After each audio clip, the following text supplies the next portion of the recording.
let's create a new scene that's going to be our car in Godot. Godot's got a dedicated node type for cars, and it's called VehicleBody 3D. So I'm going to make this scene a VehicleBody 3D. Then I'm going to rename it to car and save it as car.tscene. Then I'm going to add my mesh instance and my collision shape. And just for now, I'm going to have the blockiest possible car. So both of these are going to be a big brick of a car, box mesh. It's going to be 1.5 meters wide and 3 meters long in the z-axis. That's going to be our car. I'm going to do the same thing to my collision shape. I'm going to have a box shape of 1.5 meters by 3 meters. And then I need to add some wheels to this car.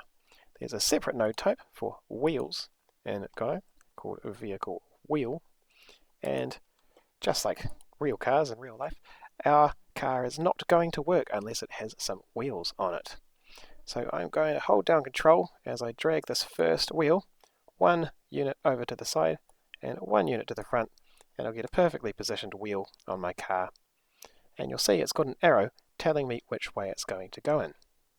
I'm going to do a bit of setup on this first wheel before I make all the copies, so I don't have to make all the same changes to all 4 wheels. First thing I'm going to do is add another mesh to it, and this one is going to be a cylinder, so I get a nice looking wheel. Just need to rotate this 90 degrees. I'll hold down Control again to get that nice and accurate. Then I'm going to click on the mesh and just make it thinner by changing the height. I'll change that to about 0.3 and I get one nice wheel. I'll probably add a material to it as well. Give it kind of a tyre colour. Doesn't really need much more than a colour at this stage because we'll probably change the whole car later. But we'll give it a kind of tyre colour. And then there's one property on my wheel that I definitely need to set because things just don't seem to go very well without it. In my vehicle wheel 3D, I'm going to change the suspension stiffness from 5, which is a very low number, to more like 50. If I don't change this suspension stiffness, then what happens when we try to use our car is it just kind of collapses onto the ground because the wheels aren't strong enough to hold it in place. I don't know why the stiffness is that low to start with, and I also don't know what most of these other settings are supposed to do because I'm not particularly a car person, but they all control what kind of control you have over your car, and there are other videos that show you kind of how you can change them all. The only one that we definitely need to change is this stiffness one. That's the one that's going to make our car work nicely.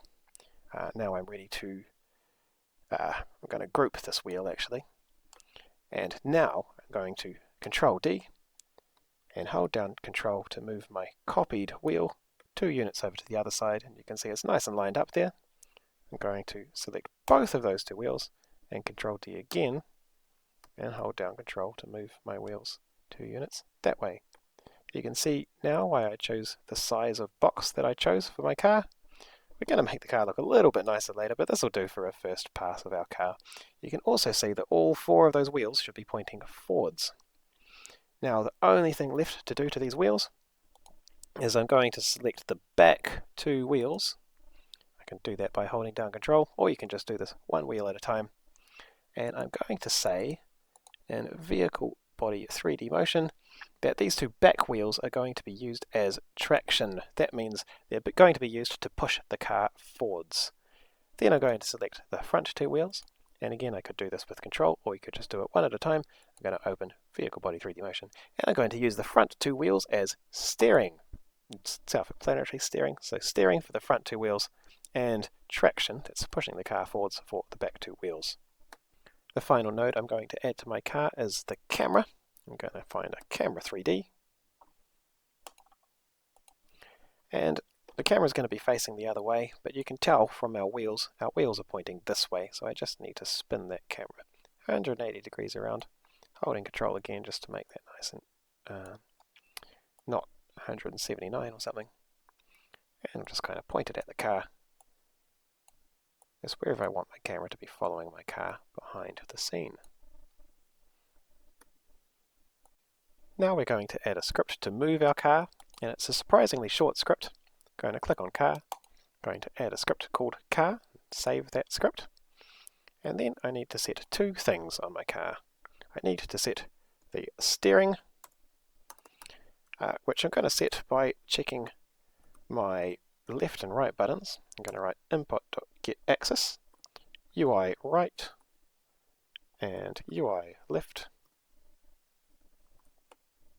And this getAxis function is going to tell me like how much I've clicked on the right button versus the left button. It's really useful for things like joysticks. If you were trying to control the car with a joystick, then you'll get a combination between left and right. For a keyboard, you probably either just get the number plus or minus 1, depending if you're going right or left. And the number plus and minus 1 is slightly too big for our steering, so we're going to times this by 0.5 to make it half as big. Then I've got a really similar line of code for my engine force. So steering, again, is self-explanatory, and engine force is the other one. It's the one that pushes the car forwards. So this one is going to use my back and forwards input, input.getAxis, UI down, and UI up. So because we've already set this up to use WASD keys as well, this will work with arrow keys or WASD, because all those UI left, right, up and down are in our project settings. So this engine force is going to be a number plus or minus 1 as well, which is actually really tiny for engine force. We want a number more like 100 for engine force. So we're going to times this number by 100, and we'll get either plus 100 or minus 100. And that is the entirety of our vehicle body code. Steering is going to steer the car with left and right. Engine force is just going to make it go forwards, and we should be ready to drag our car into the scene. I'm going to go to my main scene and find my new car.tscene file in my resources folder and drag a car into the game. But because I want to use this camera on my car and I don't want to mess around trying to get input controls moving the car and my player at the same time, I'm now going to click on my player and delete my player from the scene. Now this will be the camera that I'm using, and I'll be able to drive the car around in my scene. Let's see this in action now. That's a car in my game, and you can see as I steer, the front wheels that I've set to use steering are moving, and the back wheels are not moving, but they're being used to push me along. The car's got some pretty nice physics, colliding with things like ramps, and all that's really left to do now is make the car look a bit nicer.